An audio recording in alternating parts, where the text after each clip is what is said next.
CPI party జాతీయ మహాసభలు October 14, 18 తేదీల మధ్య విజయవాడలో జరగబోతూ ఉన్నాయి.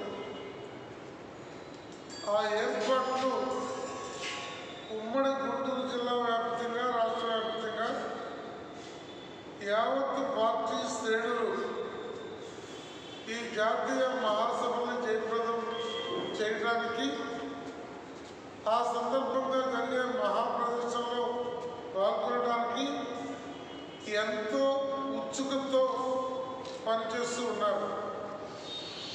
ఇవాళ కేంద్రంలో కానీ రాష్ట్రంలో కానీ రెండు ప్రభుత్వాలు ప్రజల్ని వదిలిపెట్టి కార్పొరేట్ సంస్థలకి సర్వాన్ని దోచిపెట్టే ప్రయత్నం చేస్తూ ఉన్నాయి.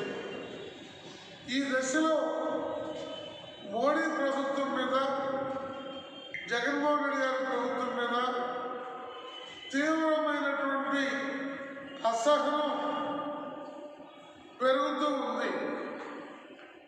ఈ పెరుగుతున్న అసహనాన్ని ఒక క్రమ పద్ధతిలో పెట్టి ప్రజా చైతన్యం ద్వారా ప్రజలకి అనుకూలమైనటువంటి వ్యవస్థల్ని తీసుకురావడం కోసం సిపిఐ పార్టీ శక్తి ఒత్తిడి లేకుండా కృషి చేస్తుంది. ఇందులో భాగంగా జాతీయ స్థాయిలో వామపక్షాలు, నిషిత్ కుమార్ గారు, అలాగే మన కేసీఆర్ గారు, అలాగే మన మహారాష్ట్ర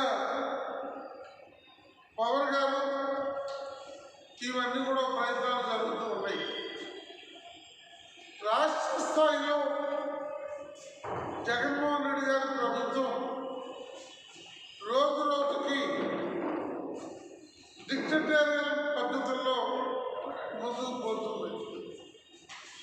పచ్చి నియంతగా వ్యవహరిస్తున్నారు. ప్రజాస్వామ్య పద్ధతుల్ని, పార్లమెంటరీ డెమోక్రసీని, రాష్ట్రంలో ఉన్న ప్రతిపక్షాలని గౌరవించేటువంటి సాంప్రదాయాలు